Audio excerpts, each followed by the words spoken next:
I'm Will Hedrick. And I'm Jordan Schaffer. And this is Dog Years and Timestamps, a book club podcast. Witchercast. 2019. Oh, yeah, 2019. Until 2020. And it's Witchercast 2020. And maybe I'll record all the episodes correctly from now on. We could just save that for the new year. We could just let me be far away. Until Right. Well, let's start this recording over because I've got it figured out this time. Yeah, sorry about Monday's episode where I didn't realize that the stupid fucking computer wasn't recording properly and Jordan sounds like he's a mile away. Maybe I sound like I'm a mile away too, but yeah, it didn't record properly. You can still hear him, obviously, if you've listened to it, but it's just not the way that it has been normally. So sorry about that. Also, Merry Christmas. It's Christmas. If you celebrate Christmas. We celebrate Christmas, so we say Merry Christmas. Merry Christmas. I think Christmas is the 5th day of Hanukkah. Happy Hanukkah. Yeah, Kwanzaa's the 26th, and today the Monday was the first day of Hanukkah? I don't know. I'm just looking at my calendar on my phone, and it said Hanukkah. So. I have no idea. But happy holidays at the very least. Yeah. If you care about any of that at all. It's a juicy holiday week. That's one way to say it. In any case, we are talking about Time of Contempt, the second book in the Witcher saga. We obviously decided to continue with the saga just because the one book wasn't enough for the sake of this show, story-wise. And then also because we're also covering the show, the actual Netflix adaptation of The Witcher. And so it's just nice to keep it all together for the time being. Yeah, I think we did it pretty good too, having already read the first book and then going into the series knowing, well, we read more than the first book, but going in with our background that we already had and then having the show start when it did and then also being on the second book, I feel like we're going to be able to kind of correlate things that are happening with, the second book and like all the other things that we've read, and it's just gonna, I don't know, it's all gonna streamline really nicely together. Whereas if we were coming in the virgin audience like they're expecting we are for the show, I think we'd have a little bit different of a like viewing experience. But I'm enjoying it going in, knowing a lot of these names and not having to kind of figure as much out, Right, yeah. So what I think I was talking about last week is like my more ideal sort of intake experience is having a little bit of background and going in to learn more and just gather up all the new little nuggets. To just be able to hit the ground running rather than like trying to figure things out. Exactly. Or not figure things out, but having to be acquainted with everything for the first time. Yeah. I mean, I liked this one. I listened to it today just at work. I was, listening. It was, I think it was like 3 hours or so. It was, I would expect so, yeah. Yeah, I mean, it's got the same voice actor, so it's still, same good quality. He's still Dandelion. And, it was cool. I don't know. I enjoyed it. I feel like we get, obviously we get a little bit more of the Ciri, Yennefer dynamic in like chapter 2. And, I don't know. I liked that. I felt like we got some in the last book, but I just felt a lot better about this one. It felt like they had obviously been around each other more, so they were more. Yeah, at this point it's established. That's what that whole the last chapter of Blood of Elves was. Its purpose was to build the relationship between Yennefer and Ciri. Yeah, it's nice having their like established relationship, and then even at the, I'm already hopping to the end, but like when Ciri kind of had to pick between Geralt and Yennefer, and this sort of like symbolic, like who are you going to go to? Like who do you like better? Kind of like Air Bud sort of situation. Like you're going to go to the new or the old, and then she like fakes a faint, feigns her faint, and apparently everybody noticed except Geralt, which is hard to believe that he didn't notice if everybody else noticed. But I mean, he would be the one to not notice, I guess. Dandelion being the one that's more, Dandelion being the actor and the singer and the bard. Like I'm sure he could tell a performance. And then this is gonna sound kind of sexist, but I feel like probably a girl could tell if another girl was like, they could tell another girl was faking, because I feel like girls probably practice that kind of stuff on their own. Like I never knew how to cry on command, but I feel like girls teach themselves how to do that. You know what I mean? So I feel like a girl could spot a fake cry on another girl, but I definitely couldn't. That's the only thing I'm trying to say, I guess, by that. Yeah, I mean, I would think that they definitely have a propensity to engage in that sort of behavior. Yeah, I think it's her witchiness. That's why she knew. But I think that it's easier for another girl to cut through another girl's bullshit is kind of what I was trying to say. But I guess I said it in more of a crude manner. I would think that it's more that probably anybody could have seen it, but Geralt has a tendency to become an idiot when his emotions come into play. And so being like super emotional that, oh, here's Ciri. Yeah. All of a sudden, somebody that I've been trying to find, and now here she is, and there's suddenly this weird dynamic that's happening right now. Like, who does she come see first, me or Yennefer? Even though she's been with Yennefer, so it wouldn't have been weird at all for her to go see Geralt instead of Yennefer in that moment. It's kind of fabricated drama right there. No, I feel you. But he does have a tendency to become an idiot whenever his emotions are at the forefront of his mind. Yeah. So it doesn't surprise me that he didn't. That we're being told, because maybe he did catch it, but we're being told that he didn't realize that it was a fake feint. Do you think that we might have been told that Yennefer didn't notice it was a fake feint if Ciri had been, if the roles were kind of reversed a little bit? I don't think so. I don't think so either. I don't know why. Because nothing escapes Yennefer. Things escape Geralt. Okay. And like I said, whenever his emotions are in play, that's when he starts to miss things. Mm-hmm. It happens all the time. Yeah. And so that being what happened in that scenario, or at least that being told to us after the fact, after in the next section of that chapter, none of that was surprising to me. Anyways, but yeah. I don't know. I think you were saying this in the Monday podcast, but I'm like you. I'm ready to get on to the next bit of reading. Like it's fun getting introduced back to our crew and our gang, and it's already cool. I mean, I'm happy that they've already reunited. We didn't have to wait for like a whole. Like, we didn't have to talk about in this section, like, when do you think they're going to meet back up? And it'll be the merging of the two stories again. Right. It's it was already maybe happened, a chapter faster than I was expecting. Yeah. But yeah. I mean, I'm glad that it has converged as quickly as it has. I think that is probably necessary, given that Yennefer was trying to put Cirilla in, sorceress school, where she, at least according to hints that were given where she went to school. According to the TV show, it's definitely where she went to school. But in the book thus far, it's just kind of like been like, oh yes, and I remember going there. It hasn't outright been like, hey Cirilla, this is where I went to school. It was a little more conversational than that, than an outright exposition. So I think that for her to have just dropped her off at school and Geralt not been able to say anything about that would have been a little strange narratively. So I think that's why it had to happen as quickly as it did, or at least quicker than I was expecting. Right. Yeah. How do you like the dwarves that we've met?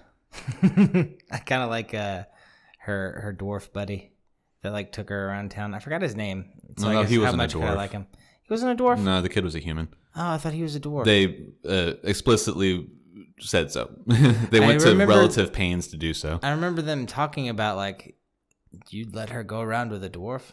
Yeah, that'd draw too much attention.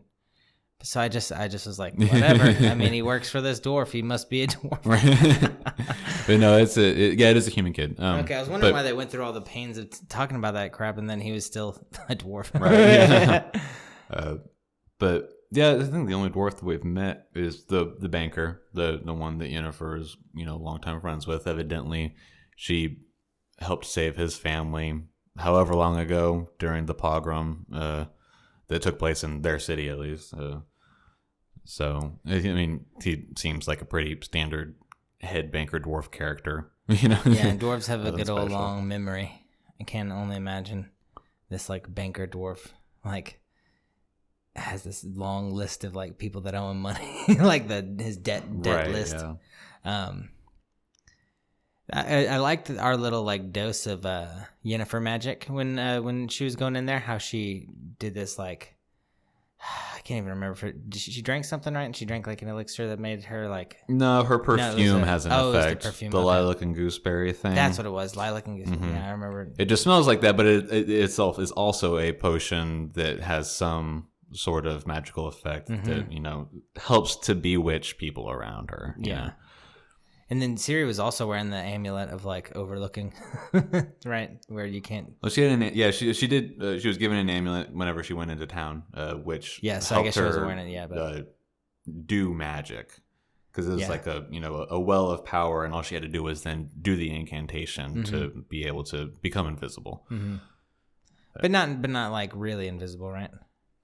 I assume really invisible because Yennefer becomes really invisible in one of the prequel books. Oh, okay. So I assume that's what it is. But I mean, I don't know. Yeah. But given that it had happened before, yeah, I would think that that's what it was. Yeah, in my mind, I made it more of like she was overlooked, not like Frodo invisible, like where Frodo goes like unseen, undetected. I guess if he bumped into you, you'd notice. But like.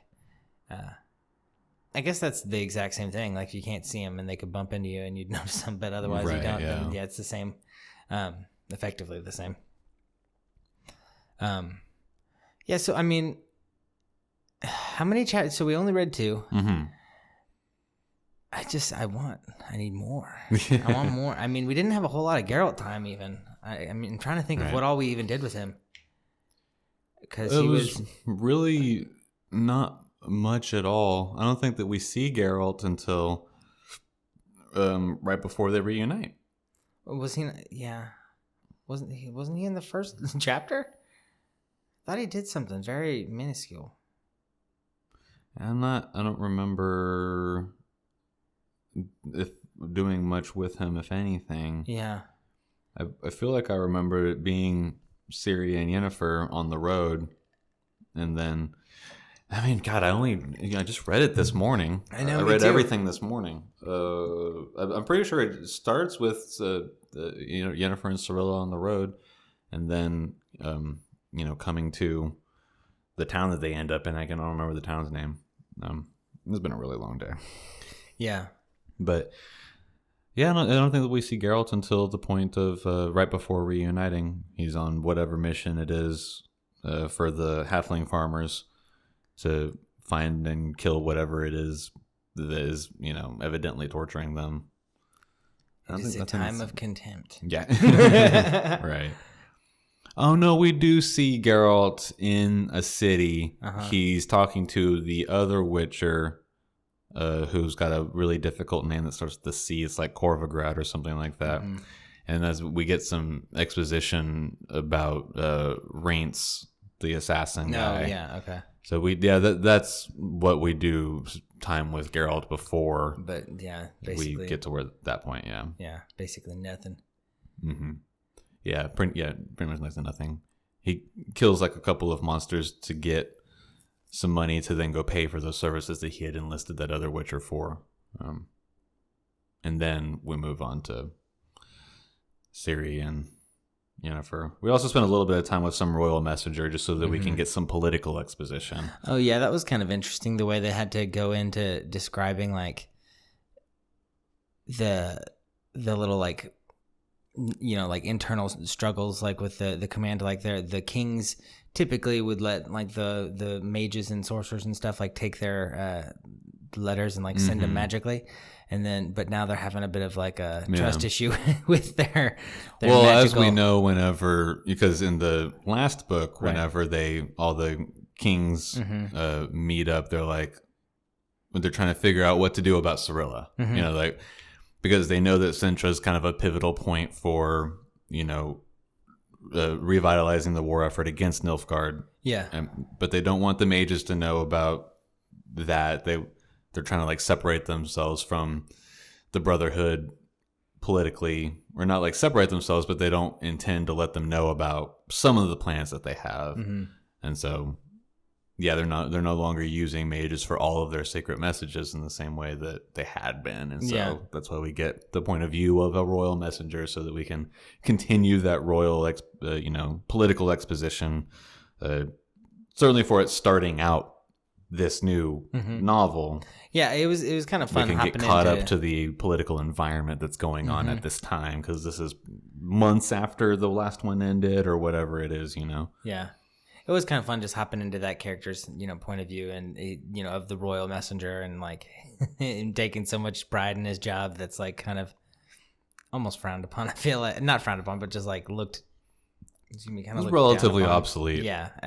But still they needed it for this, I guess. But, yeah. So when Geralt was collecting that information,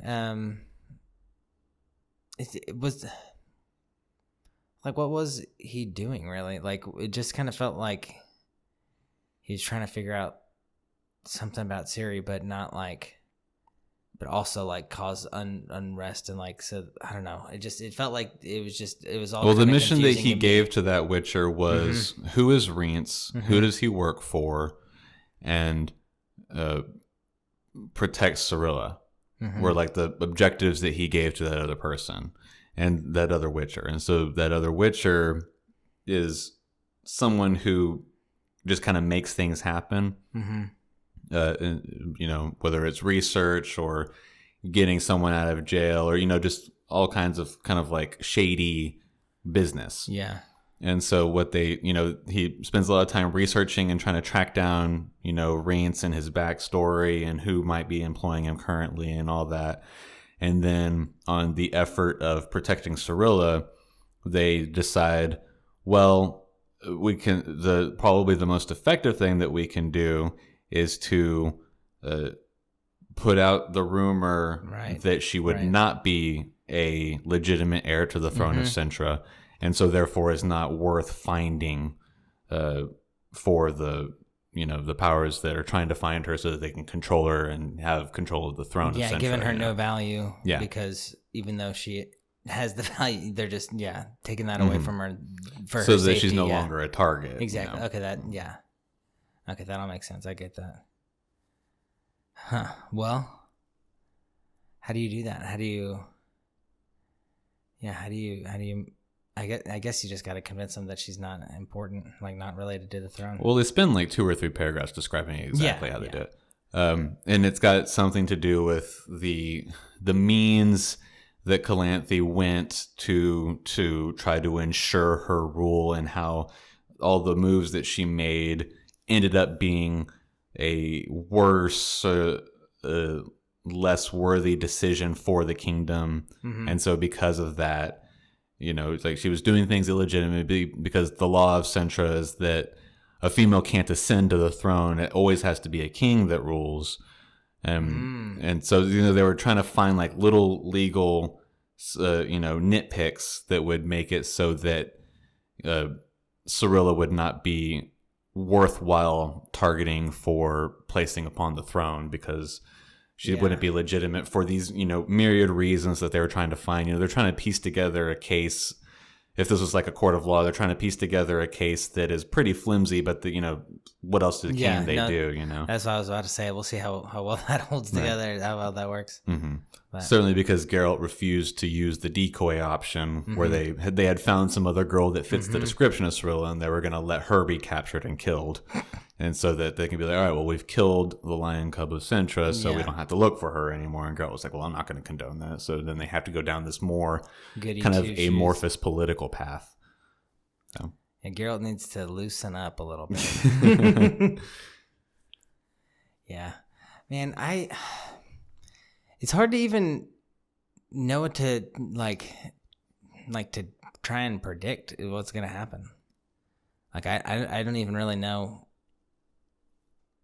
I don't even know what to expect from this next little bit. I know that we're all back together, and then is Ciri gonna have to go to school? I mean, yeah, I don't know. I mean, Yennefer usually wins when it comes to disagreeing with Geralt. So I think that Ciri goes to school. Okay. And then everybody separates, all 3. Yeah. Then... And that's, probably the majority of what happens in this book. And then, this book probably ends with Ciri leaving Angabor or whatever it's called. I can't remember exactly what it's called anymore. It starts with an A, I think.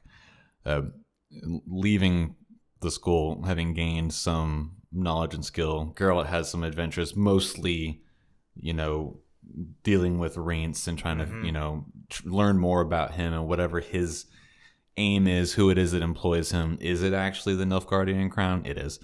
And then Yennefer does other things, probably mostly dealing with the Brotherhood of Mages.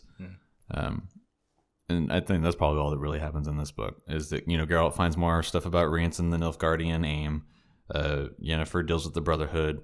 Cirilla deals with Magic School.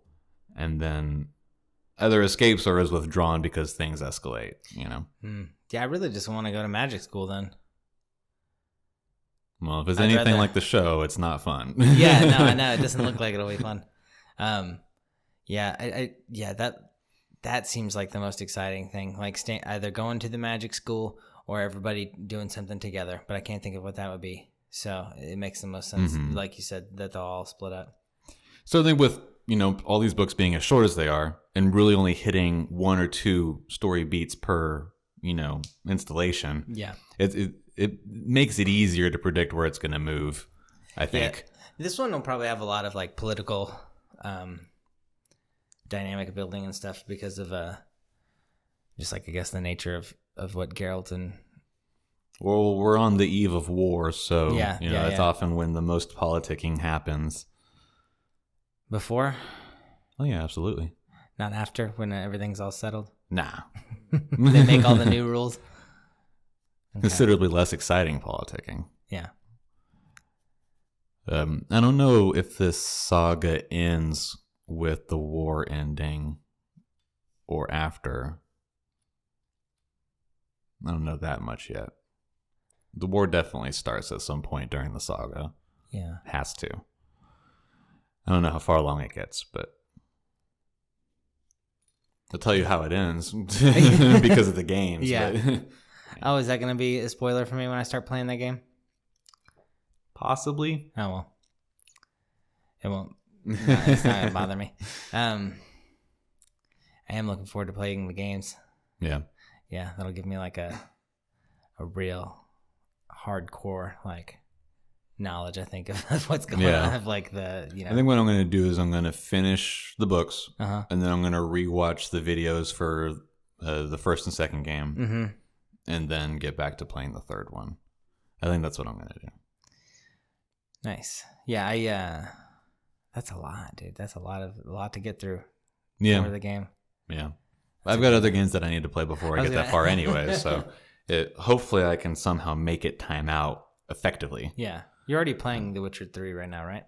I haven't touched it in a long time, but I have made progress in it. I've probably made like 25 hours progress. That's pretty good. Yeah. Nice. I probably won't restart. I was considering maybe restarting whenever I got to that point now that I've got this plan, but I probably won't. Yeah. I don't know. You think that the books are gonna like take a little bit of a weird turn when they start doing the big like years skips? Like, do you think they're gonna be more like inclusive and more like? Because like these are the ones that are year after year after year feel very deliberately serialized. So they're just little chunks of the good story, like you said, a couple story beats at a time, all for this greater kind of plot building from the base of all the other books. Do you think that the story will kind of take a bit of a story pace change whenever he has those big years in between the last couple books? I don't know. Maybe there might be like one time skip. Okay. But even that, I don't think would be a very big time skip. Yeah. You don't think it would change like how he would do it? Like would he write that being a more like inclusive or more like closed story, or you think it'll kind of have the same momentum? I think it's gonna have the same momentum. Oh, really? Okay. Yeah. God, that must have killed the audience waiting those like 6 years or whatever in between. Right. Yeah, in between like 4 and 5. Yeah, probably so. That probably would have been pretty frustrating. I mean, it's frustrating waiting for fucking Winds of Winter, which turned into A Dream of Spring and then Winds of Winter. Like, oh, really? I didn't even. Or no, other way around. It's Winds of Winter and then Dream of Spring. It was always like it was supposed to be the one book, but then he decided to split it, just like he had to split 4 and 5 or whatever. So is he gonna Is he gonna split the last, like, another book? Like, are there gonna be 4 more books? No, it's just the 2 more. Winds of Winter and Dream of Spring. They were going to be one, and it was just Winds of Winter. Oh, and that was going to end it. Yeah. Oh, okay. But then it got long, and so now it's Winds of Winter and A Dream of Spring. Man, you'd think that he'd be able to publish Winds of Winter by now, but that's okay. Whatever. I feel like he's got them both done. He's just waiting to die so they can come out, and he doesn't have to hear any of the backlash. That's what I would do at this point. Yeah, just ride the royalties out. He'll probably live for another freaking 30 years, though, at this rate. No, he's already like 87 or something stupid. Like he's really probably old. got a lot of Game of Thrones money now. So. Oh yeah, for sure. So he can probably buy a couple years. You can do that, right? Right. Yeah. Just cash a check to God. To God. Is this guy's still writing books? Andrej Sarcophagus. What's his name? Sarkolov or something like that. I can't remember. It's a difficult for us because we don't speak the language. Polish name. Yes. I don't know. I have not bothered to look him up.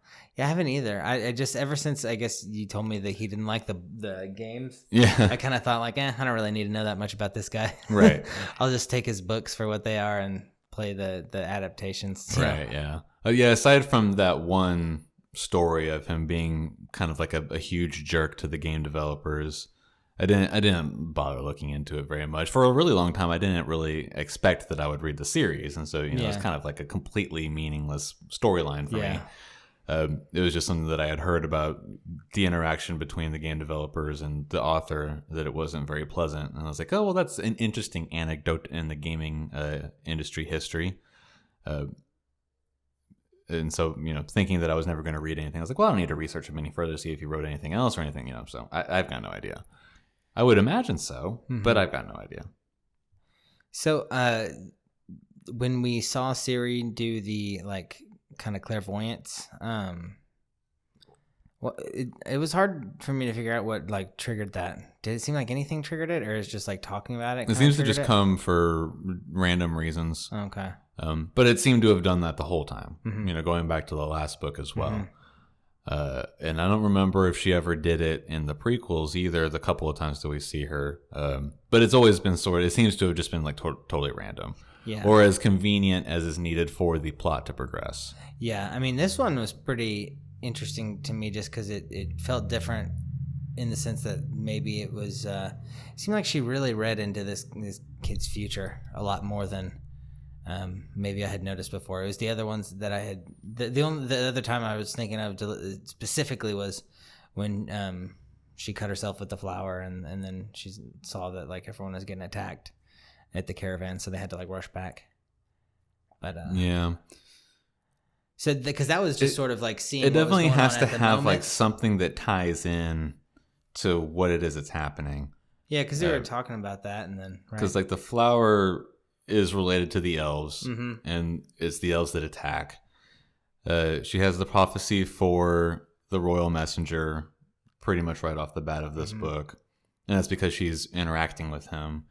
And then she has the prophecy for the boy because she's interacting with him. There's got to be like some like link to whatever the prophecy is that she's about to have, or vision, or whatever you want to call it.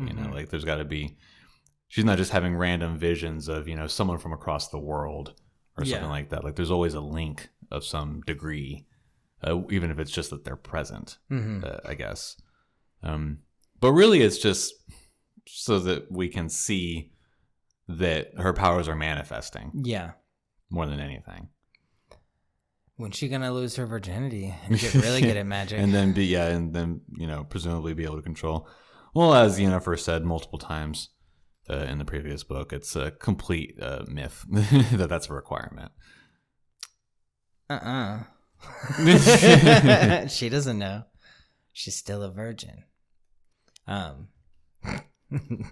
I definitely thought that something like that was going to happen in this show. Not to keep going back to that, but I definitely thought that there was like a moment that I was like, are they going to like do it and then her magic will manifest? Like that's what I thought was going to be like a little twist. But I honestly, I'm really looking forward to these, like doing these two stories like together. Mm-hmm. Yeah, it's gonna give me like a lot of fun visual like representations for like. It's definitely a lot of motivation to continue on with it all, because it's just, it's two assignments that feed onto each other. Yeah, and we're getting and help juicy propel story bits. you with the next thing. Yeah. Certainly if we're ever eager to read the next chapters of whatever it is that we're reading, well, we got to wait until next week because of the show. But to some extent, we can sort of like leapfrog the two properties, and well, not properties, but the two instances. Yeah. And be like, okay, well, I've read everything that I can for this week. Now I'll watch. And now I want more, but I can't read anymore. But I do need to watch the episodes as well for that. And then it, inverse is, okay, well, now I've watched everything. And so, but I want more. Oh, well, now it's time to record, and now I can read, I can watch, and then I can record, and then read, and so it, it helps propel us through the week. Yeah, no, for sure. I definitely think I'm going to be watching the episodes like, I plan to watch them real soon after this, I think. Yeah, I'm probably going to watch an episode tonight. Yeah.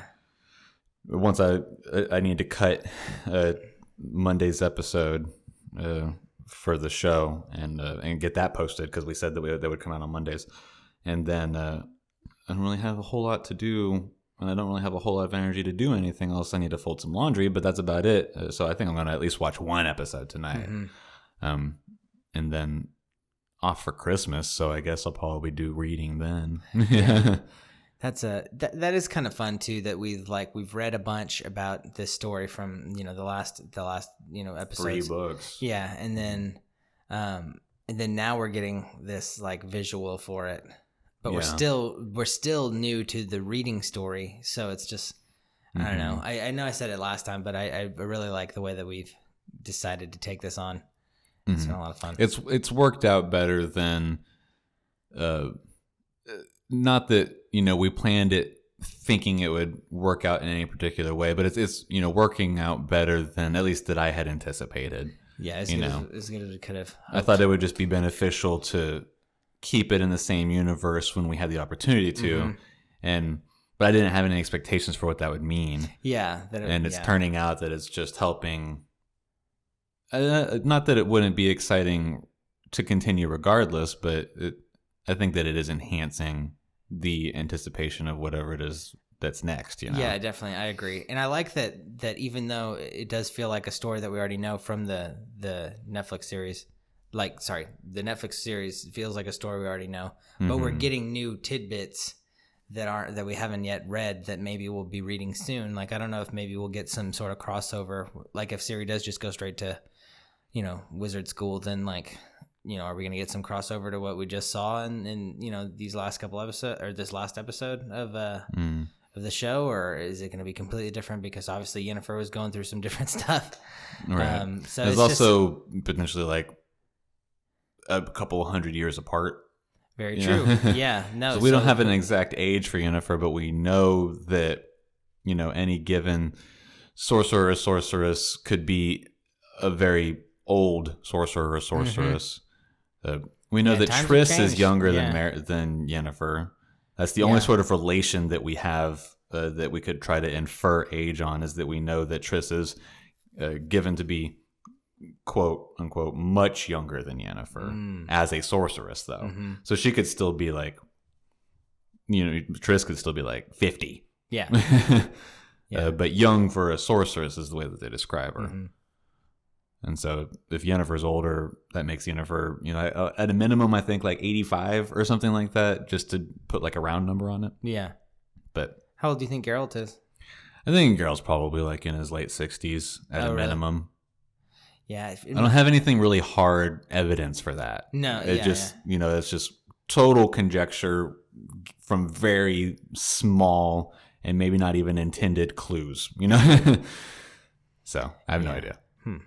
Yeah, and I'm just like, I want some fantastical number, like a couple hundred. I want him to be like 200. Right. And her to only be like 120. Still want her to be old, and and that is interesting that you said that too. Like it could be a large number of years. I mean, it obviously is a large number of years since they've been since Yennefer went to school, and now Cirilla's going there. So like, who knows if anything has changed or how much it has changed. So right. I don't think that we'll ever get numbers on their ages. Yeah, that's the mystery. I feel like the reason that it didn't end at the end of the series with Geralt is because he's kind of like a character that defies time. I feel like he's just going to be a never-ending cycling character that like he's kind of cursed to walk in Monster Hunt for the rest of like eternity, even though it is given as some sort of point that like he will die, but I don't think he ever will. I think he's basically immortal. Like for our intents and purposes, he's pretty much immortal. Yeah. Well, the cheat code that we have is that the games take place after the books, and he's in the book, or he's in the games. So, I mean, we know that he exists through whatever it is that happens in these books. Yeah, you're right. We do kind of have a bit of a cheat. Yeah. I mean, there's not really a whole lot that happens in this section. No, and it's all building up to make us like anticipate the next thing, which is sort of the whole style of his writing, I feel like. Yeah, and it's like we talked about earlier already that, you know, these books are moving at an extremely deliberate pace, knowing that the next book is coming. Yeah. And, you know, potentially even knowing how many books it's going to be. You know, he might have known that he was going to do 5 for this saga, and so was able to plan it out, you know, very intentionally. Yeah. And that's why they're moving at the pace that they're moving, which is, relative to other novels, slow. Yeah. Without a ton of developments happening, you know, every chapter, or, you know, even every like 3 chapters or something like that. So it's mildly frustrating in the way that we've talked about already in a couple of episodes, just because, you know, we want more and more, but, you know, because we're doing it for this podcast, we only get to have so much at a time. Yeah. I do like where we'll be hopping back in. I have a feeling it'll be right with like Geralt and Yennefer, just because we had the Ciri and Dandelion side of that kind of interaction. So I feel like we being the viewer will be able to like kind of hop in and actually see what they were talking about, where Ciri might not be able to. Yeah. But I don't know. I'm excited for that. Just hop back in and get the story going. But, right. Yeah, there hasn't really, it doesn't even though it does feel like it's going kind of slow, it doesn't feel like there's a dull moment, I guess. No, the only thing that's disappointing about the pace is that we are, by nature of this podcast, keeping ourselves from continuing with it. Exactly. You know? Yeah, we're because the pace is perfect for its intention. You know, you know, like we just, you know, conjectured if he knew that he was doing 5 books and he could pace it out perfectly for 5 books. Yeah, that's the way to write a long story, for sure. As opposed to being like, well, I might not get another book, so I need to be able to kind of tie this up. But if you can very deliberately write a story for the length that you intend it to be, then that's, you know, unless you're a bad writer, then you can pace it out perfectly. Yeah, it seems kind of ideal. So. Yeah, and so it's really good, and it's really, you know, enjoyable and satisfying until the point that we then have to wait for the next week to record. Yeah, because of our own fault. Yeah, but you know, I expect a really top quality story. You know, because I'm just kidding. Get all super. Right. Yeah, no, I guess I don't know what else to say other than, you know, I'm looking forward to this next week of like indulging in the Witcher, you know, media. Right. Yeah, absolutely. Witcher content. Yeah. Witcher Cast 2019. Yeah. So, well, I guess, you know how to find us on Instagram and Twitter at ears_stamps. And Gmail is dogearsandtimestamps@gmail.com. And on pretty much every podcast service except Spotify. And we're working. There's another one. Oh, like TuneIn Radio. We're not on TuneIn Radio. I heard somewhere that that's now the largest podcast platform, but I don't believe that. So, whatever. We'll have to look into that. They're not the largest without us. So. Right, it's impossible. So look for next Monday, which will be the 31st. Oh shit. Or whatever day that is. It doesn't fucking matter. That's going to be the episodes 3, 4, and 5 of the show. Yes. And the Netflix show adaptation. Just 2 more chapters, right, for the book? Is that what we decided? Yeah, 2 chapters for the book. We're doing 2, 3, 3 for the show and 2, 2, 3 for the book. There's 8 episodes, Right, 7 nice. chapters. Yeah. So yeah, read the next 2 chapters of Time of Contempt if you're reading along. If you're not, then just wait to hear us talk about it. And watch the next 3 episodes of the show, which has been really good. Yeah. I don't know about really good. It's been good. Yeah. I'm excited to continue watching it at the very least. Yes, very, very engaging. A lot of fun. Mm-hmm. Yeah. So look for that. Again, happy holidays if you care about that at all. And we'll see you all later on. I'm Will Hedrick. I'm Jordan Schaffer. This is Dog Ears and Timestamps.